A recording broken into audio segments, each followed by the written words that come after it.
Welcome to the Career Ready podcast. Learn about resumes, cover letters, LinkedIn, interviewing, and all things you need to be career ready with the Career Service Center at College of DuPage. I'm one of your hosts, Pierre Michaels. Later in today's episode, you will hear my interview with Samuel Wilson, a tax consultant at Deloitte and College of DuPage graduate, about his path to be career ready. And I'm your other host, Rebecca Harrington. I'm going to start our episode today with a listener mail question sent to careerpodcast@cod.edu. Here's the question. How should I answer the question, why should we hire you? That always scares me that I won't give the right answer. I don't like that question either, Pierre. It's really not one of my favorites. It's intimidating to hear. It is. Like, tell me everything. This is it. This is your chance, right? So when you're asked the question, why should we hire you?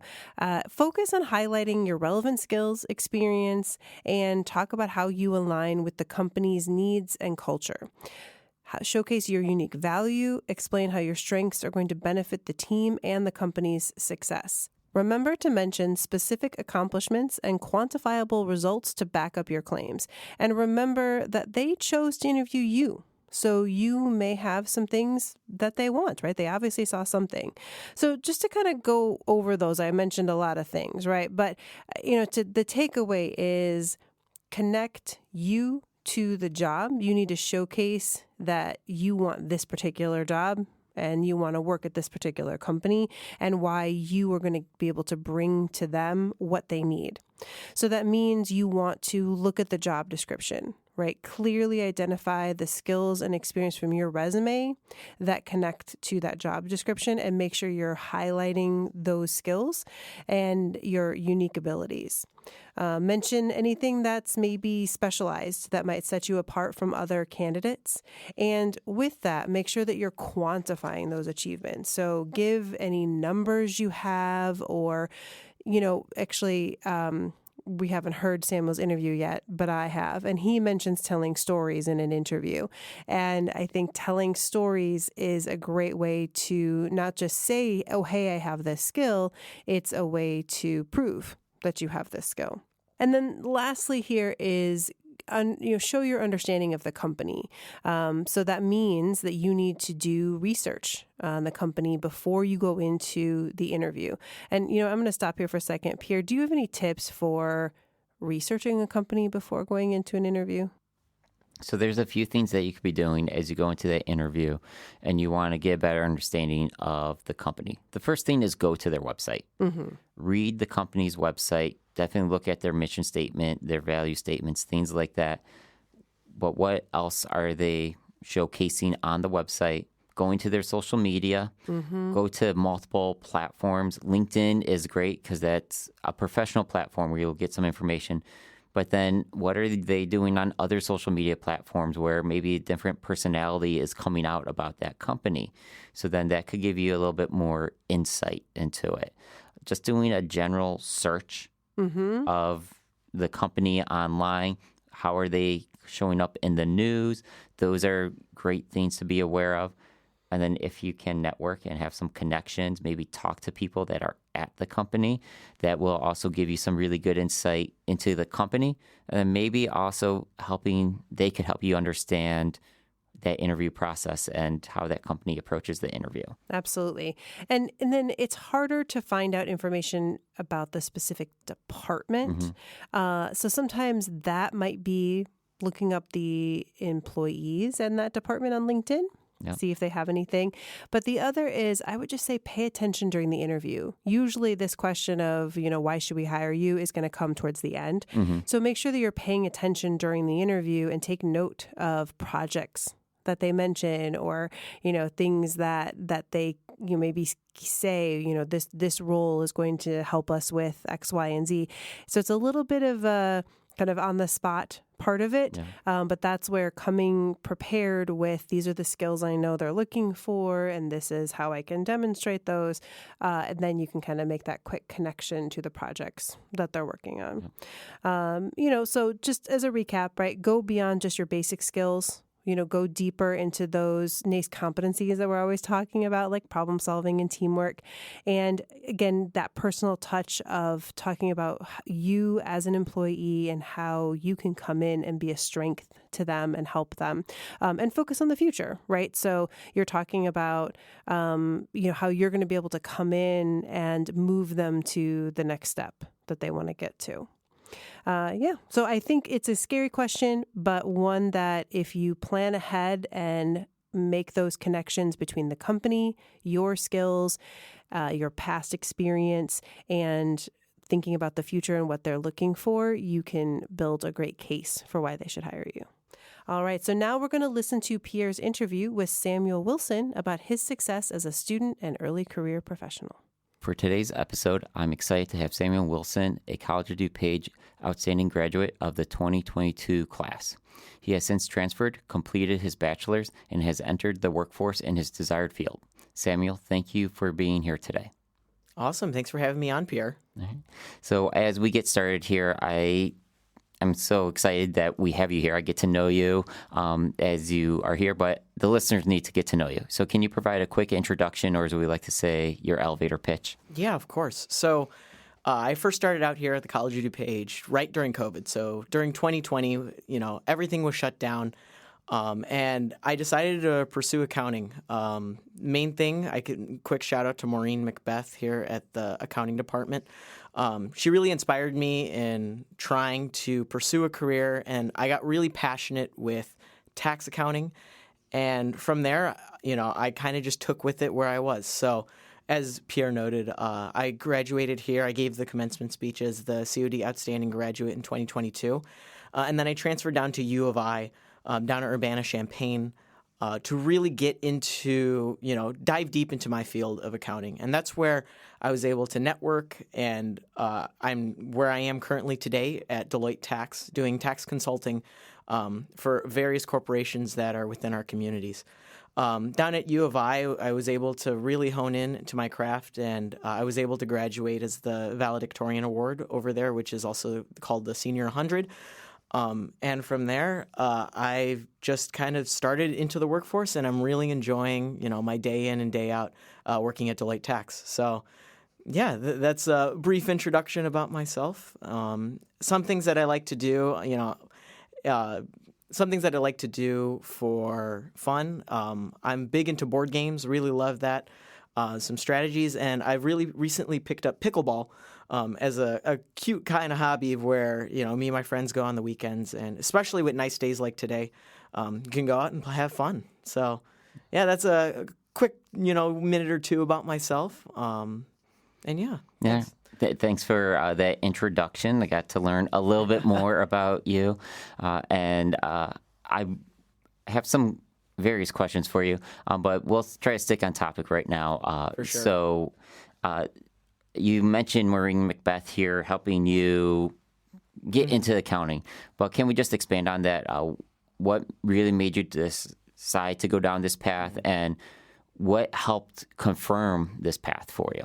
So back in high school, I decided to take as many electives that I thought were interesting. Like I said before, you don't really know what's out there until you've kind of tried it once or twice. And back in high school, I took an Accounting 1 class with my teacher, Mr. Brilka, and he was really passionate about accounting, and I kind of, enjoyed the work. I looked forward going to that class every day. And from there, it kind of made me think, okay, what type of careers could be out there in terms of that? And as I've been here at the College of DuPage ever since I was 3 on the Kids on Campus, I figured that this would be a great spot to, try to ask questions, really poke into it and get into that mindset of, okay, this is where I need to go. COD offered a case competition back in high school for high school students to come out. And that's kind of really where I, fell in touch with COD and reconnected. So that's kind of what sparked my interest into going into it. But when you try to put yourself in communities where you have like-minded individuals who have similar goals and aspirations. I knew that if I wanted to learn more, I'd have to get into a community like that. which is why I went to COD here for my first 2 years, and then I went down to U of I because they're very well known in terms of their accounting expertise. And to kind of get that experience, it was pretty crucial in why I wanted to do accounting. Now, I know for a lot of other people, it's very difficult to kind of find your niche right out of high school or find what makes you super passionate. But the big thing that you can do is kind of just put yourself out there.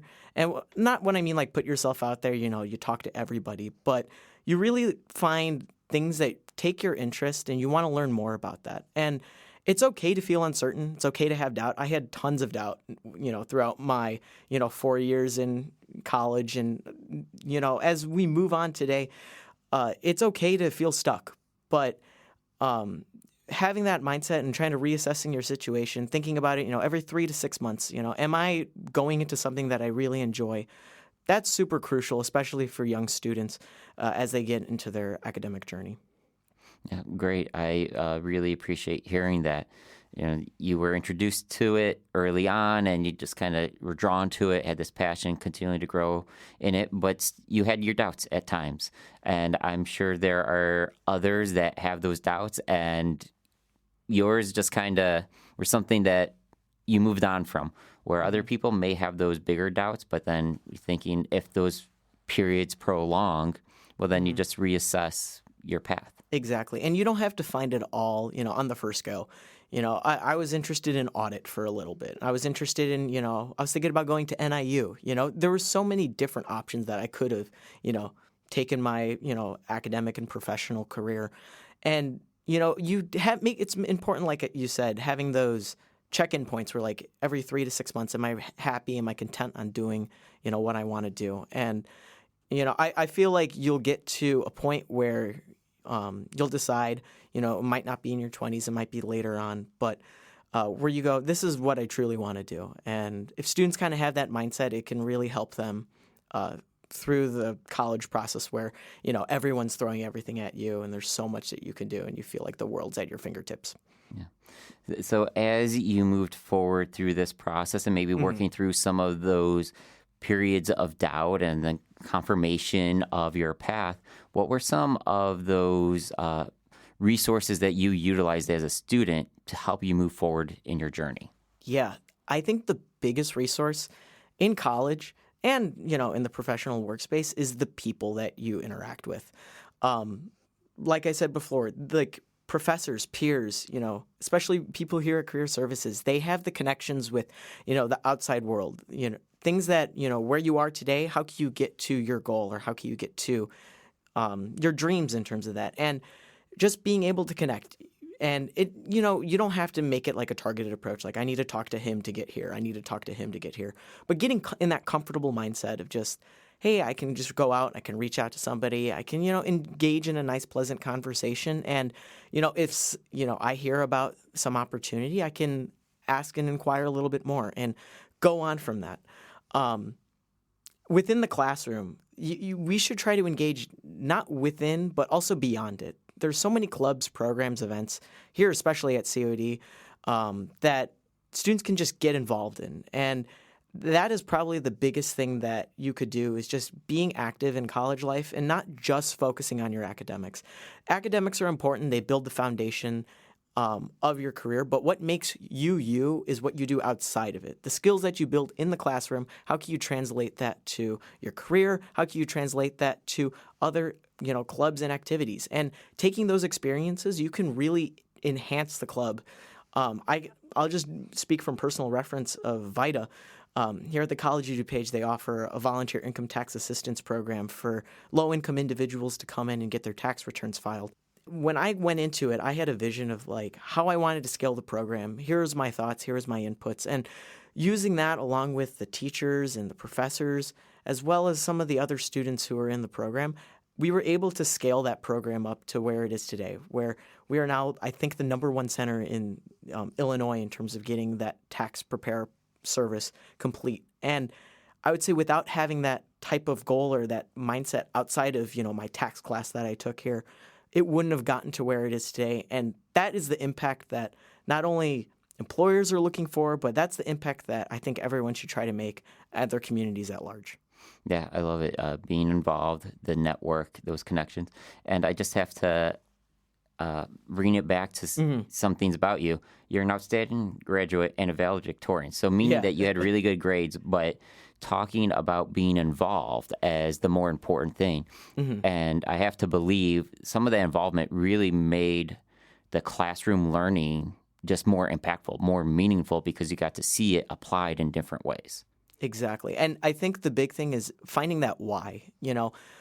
I learned in my psychology class that I took here that, remembering and understanding is like the lowest type of learning that can do it. But that analysis and being able to evaluate, that's the higher end type of skill that you want to take in, where you're able to not only learn something, but you're able to replicate it, reproduce it, enhance on it, improve it. And that's what makes, outstanding individuals outstanding, is they're able to take the skills that they've built and then craft it into, kind of their own path. So thinking of taking those skills, crafting them into your own path, and then building off all these ideas of being involved, what was your approach to creating your resume, and what advice would you have to students to help make their resume stand out? Yeah, so back when I was here at the College of DuPage, we didn't have a lot of the, new AI softwares that, a lot of the present day students have. Now, I'm not saying go into ChatGPT and type create a resume, because you're going to get garbage in, garbage out. But you should try to tailor it. And the best way to do it is find what activities you're in and look at the job that you're applying for. Every time you're crafting a resume, you're looking to land that next job. You're looking to get some experience, or, try to apply for something new. And what the College of DuPage here has is VMOC software, which I think is the best thing, hands down, to this day, where it will read your resume and will find, areas where it needs improvement. Like you need action-oriented language. You need to, incorporate those NACE competencies, like leadership, communication, critical thinking, professionalism, teamwork, technology skills, things that employers are looking for, things that, what is going to drive you and make you in demand in the marketplace. So when I was creating my resume, I kind of wrote down some items that I think, this is what I did at this job. This is what I did. VMOC helped me tailor it to get that action-oriented language. But especially now with ChatGPT and these AI tools, you can grab the descriptions and the qualifications that employers are looking for. And now you can kind of incorporate that on top of the resume that you've already built. And you say, hey, enhance these points. And obviously do a second round of checks. Don't blind, copy paste it, because sometimes it'll hallucinate. But having that ability to do that for, a wide array of jobs is so impactful, and it's going to make your resume so much more outstanding. In terms of, I know it might be different depending on careers, but for accounting, your resume doesn't have to be flashy. It's better not to be flashy, just as lots of resumes are read by AI. I think there's a study where 98% of them are read through AI before actual human touches it. So my best piece of advice is keep it simple. Don't make it super flashy with all these fun fonts and texts. But also reach out here at Career Services, because they helped me a ton, especially from when I was here at COD to where I land my internship where I am today at Deloitte. And now I have a full-time job. So use the skills and use AI as a friend, but don't rely on it as the thing that's going to make your day. Yeah, the best way to use AI is to really think of it as an assistant, where okay, don't ask it to write the resume for you, but you provide a resume and say, can you help me enhance these points, right? So I love hearing that perspective, and obviously you've been able to be successful as young as you are, as you just are entering the field. You've made things work out for you. So I really like hearing your perspective, your take on it, and it has led to some success here. So that was building up your resume. So from the resume, as we share that with employers, we then hopefully get into interviews.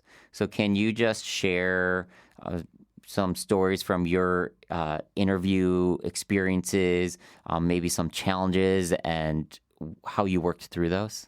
Yeah, so For my interviews, I didn't have many technical interviews. A lot of it was behavioral, so it's kind of just, I wouldn't say generic questions, but it's like name a time you struggled, name a time, where you exude those nice competencies, like leadership. Name a spot where you were able to communicate with people who weren't able to get along. That is how you kind of show your unique strengths. Your resume is just, it's very black and white. It's kind of like, here's a bunch of points. But what makes you is that interview. It brings those points to life. And being able to talk about those points, going back and referencing your resume is super crucial, especially during job interviews. When I was interviewing for, I think it was my junior year down at U of I, when I was interviewing with a wide array of firms, something that I picked up on is that the people who are interviewing you, they have your resume right up, while they're talking with you. So being able to just reference it back and tie it back, they're able to see like, oh, those points you didn't just make up and put on a resume. You actually like embodied and, envisioned that. So reviewing your resumes and kind of having a story for each of those points, that's kind of what is really impactful in showing your unique strengths.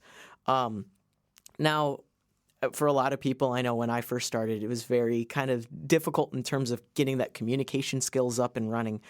And the best way to practice is just, I don't say get behind a whiteboard, but prompt general resume questions, general interview questions that employees are going to ask. You can go online and you can ask them. I know at U of I, they gave us like a stack of cards that had like, oh, here's some generic resume or generic interview questions. And just being able to just kind of just practice through it, that's going to make you become more comfortable, especially, talking and communicating. And same with like what we were talking in here today, me coming on here on this podcast in terms of that, you had to build that communication skill somewhere. And having those online interview questions and those banks, that helps you prepare for not only just the interview, but helps you for, small talk situations in work and, a wide variety of ways where you can try to exude who you are to somebody else. So in short, best way to put it is just use that resume as a template or as like a base, but you try to draw out those important facts, draw the emotion, try to draw that appeal to make who you are. So, yeah. Yeah, I love that point of using the resume to help you prepare for the interview. Because bringing it back to this bigger idea of branding yourself and presenting yourself as this professional, you need that consistent message. So to make sure that you're reinforcing what they've already read about you can really make you stand out through that interview process. Exactly. So from that interview, you got an internship, Mm-hmm. all right? So can you just talk about the importance of that internship and then how that, I would assume, helped you get into your current employment opportunity? Exactly. I would say 80% of internships, maybe even higher.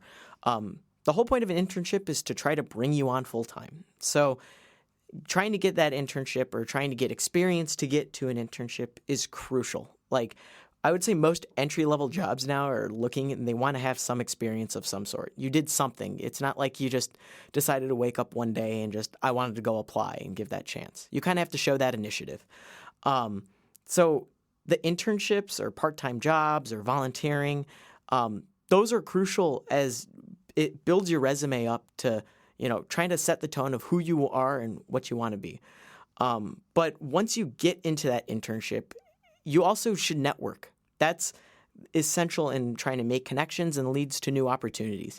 I didn't figure out, I can get very niche, but like within the tax world, right?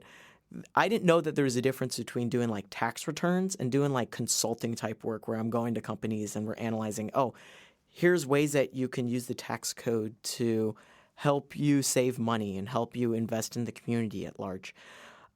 I only knew this because I was able to network within the internship that I had at Deloitte.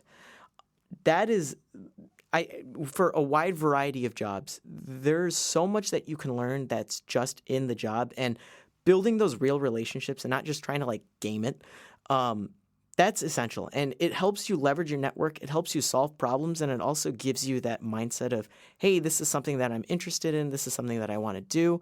And it gets you that, becomes more well-versed of there's more out there than you initially know. Yeah, love hearing all that. So as you've gone through this story, what were some of those biggest adjustments as you transitioned from the college experience to now the workforce? I think the biggest thing is losing Fridays off. I think that was the biggest thing that I maybe took for granted in college. And when you're in the workforce, you're working. It's time consuming, and having that adjustment from only going to a couple classes a day to you're expected to be in work from 8 to 5. That's a big shift, especially for a lot of college students, and it takes time. But just like everything, that's that segue from your academic career to your professional career. You have full-time responsibilities. A job's paying you to produce work. So that was probably the big thing in terms of that. But also learning how to navigate with different ages and different diverse teams. I think when you get into college, you kind of are surrounded by like the people of your same age group, right? You're kind of talking, and you kind of, I wouldn't say have type of groupthink, but you have similar opinions. It's very easy to work within your age group. And once you get into the workforce, you're not working with just people in your 20s. You're working with people who are way older than you in terms of that. And it could be vice versa. Especially with the people who've been there more tenured, they have to try to make an effort and try to be understanding of the youth in terms of that. So that professionalism of trying to work with diverse teams and trying to work with what works best within people. And I think that's like a big mindset that you have to take in, that not everyone's going to know what you knew. I had this revelation with my parents, who my mom still works here at the College of DuPage in the librarian department. And it's like a big shift of like stuff that I would learn in college doesn't always directly translate to the workforce. There's some, areas where you can improve. And that's where I've been helping out in terms of trying to like bridge that gap, especially within my own family. And I just have to be well aware that when I'm in the job force, stuff that I might know, especially as like I'm a first year or I'm just coming on, people above me might not know how to do. And just being aware of that, that's a big gap that, I kind of experienced when I moved from college into the workforce. All right. Thanks for those tips. It's been a while since I've made that transition, but, hearing you talk about it brings back some memories of me making that transition from college to the workforce. Mm-hmm. So now that we're kind of in this reflection point, is there one thing you wish you knew sooner that would help you get to where you are today? I think that for a lot of people, taking I wouldn't say the easy route, but the more comfortable route is kind of common. You look for instructors and you look for classes that, are easy to pass, easy to, pad your stats. But I think real growth comes from like the discomfort of like challenging yourself, picking up, a class that it might be more challenging to take. Might be more, it'll bring you more skills. It'll be much more stimulating, but, you'll have to put in work. You'll have to put in effort. I think I wish I kind of knew that a little bit more when I was here at College of DuPage. I did take a bunch of I would say classes that were challenging, but I could have done way more where I could have kind of broadened my mindset. And I didn't really get to that until my senior year in college. And that's where I kind of took a negotiations class. I kind of put myself out there in terms of that. And I learned so much in that class. It was difficult, but I really grew from that class. And I kind of wish that a lot of college students kind of go in that mindset of, don't just look at rate my professor and just try to, pick the easiest teacher, but try to find a teacher that's going to make you grow, that's going to kind of stimulate your mindset, give you a new perspective. I've got two more questions for you. The Sounds last good. official question here. Are there any final thoughts or words of encouragement you would have for our listeners? Yeah, so focus on your strengths and your passions, your strengths, stuff that you're good at, but what you're passionate about. And if you're able to find something that both of those intersect, you're going to make a real big impact on wherever you go. And from there, you'll be able to find your niche. And from your niche, you're able to connect and grow with a wide variety of people within those fields. And that's how you're going to become a professional, which has passion, purpose, and you're going to ultimately become career ready and make an impact on the world. Great.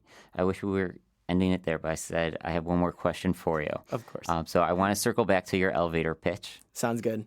You've mentioned playing board games. Yes. Favorite board game you would recommend to our listeners? I love Settlers of Catan. It's classic. It's a classic game, but it has all aspects of, I think, a board game. It's got some strategy.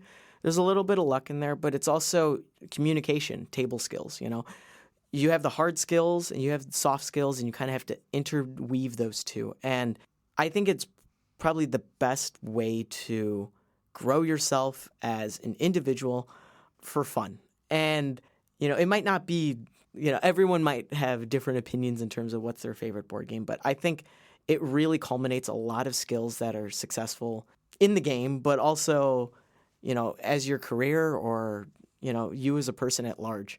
So if my 2 cents for everyone who's listening out there, try to pick up the game. I know it's a big step to try to understand the rules and such, but once you get to that point where you kind of become familiar with it, it will take up your Friday afternoons and evenings because it's so much fun and it just eats that many hours. Right.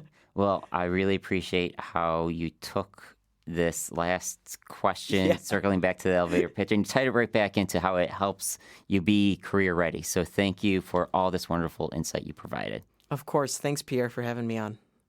Wow, Pierre, that was an amazing interview.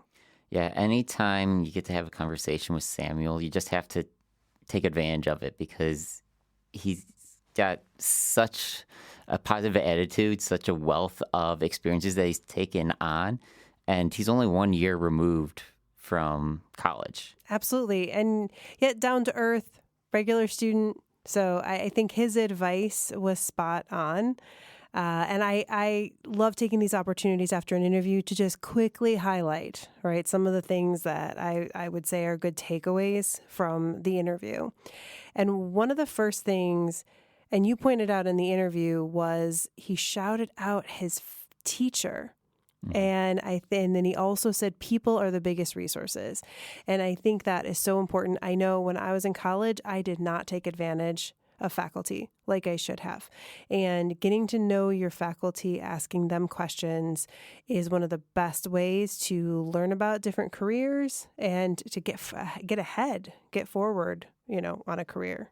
Yeah, and he actually shouted out too. I don't know if you... Oh, yes. Also in high school, yes, right? Absolutely. You know, so early on, he caught that idea of these people are here to help me, and he took advantage of it. And, you know, I'm glad that he did because that's gotten to a great spot. So, you know, that whole using your network, right? We've been talking about it a lot of recent in our office, and, you know, there's proof, right? The networking is very important.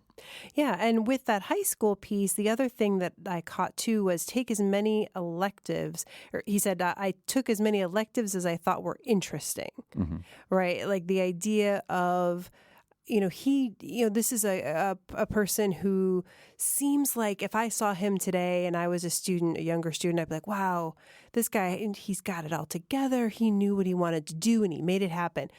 No, he didn't, right? Like he wasn't sure what he wanted to do. So he took classes that were interesting and also recommended at the end that we take some classes that are challenging to us as well, right? But the idea that that is what community college can be for, that is what high school can be for, is if it sounds even slightly interesting, take the class, see what you think. Yeah, and it helps you be very well-rounded. It helps you confirm interest, but then also gives you insight to these other areas. Maybe you don't have to go super in-depth into them, but at least you have that more fundamental knowledge base that you could utilize, something that I wish I did. Yeah, definitely. And I think that kind of goes my one last connection that I'll make. I mean, I have some others, but I'll give you a chance, he talked about networking during your internship. And how important that is. And what you just said is having taken these other classes, and he also talked about being a part of college life, is a great way to network with these people that you're working with. So if you can build not just a business connection with them, but also that personal connection with them, then these are people that are going to help you move forward with your career and be a resource for you, and you can be a resource for them throughout your career, that's there's a lot of benefits to an internship, and I think that's one that we don't often talk about. Yeah, he definitely pointed out a lot of benefits to these various things we talked about. And, for me, him making that connection of, I'm working on this resume, and then I'm going into the interview and I'm using that resume to help me prepare for that. Exactly. Right? It's not like these are just single conversations or single things to be thinking about. It all builds on top of each other to really help you move forward and create opportunities for yourself. Yeah. Now, was there anything else that you wanted to highlight from the interview that I haven't mentioned yet? Just the overall, I don't know how much you guys could pick up on it just listening to it, but the smile that he has on his face talking about these things and just like how he's passionate about what he's talking about, what he's done and what he's doing. And, when you can have that passion and no matter what path you're going down, you're going to be happy. You're going to make things work out for yourself because you're doing the things that you enjoy. And he just really enjoys talking about these things and helping people and being where he's at. So I just want to emphasize that point. I'm sure it came across a little bit in his voice, but sitting here across the table from him, it really stood out to me as being able to interview him. Thank you for painting the picture. I appreciate that. You know what? I just have one more little shout out just because it does relate to our topic this season, which is you guys talked about the fact that AI is an assistant. Yeah. Right? It's very helpful. He mentioned VMOC and other AI tools, but that they are tools. They do not do all the work for you. Yeah, great point. Because as you know, we're doing a bunch of AI pieces here, and we've got some more coming up with AI. So thanks to all of our listeners, and special thanks again to Samuel for joining us on the podcast. We hope you found his insight on preparing for the workforce to be helpful. We answered a listener question earlier in the episode, and if you have a question you want to hear answered in a future episode, you could submit it to careerpodcast@cod.edu. As we end here, we encourage you to join us for our next episode where we continue the AI conversation, this time looking at interview prep.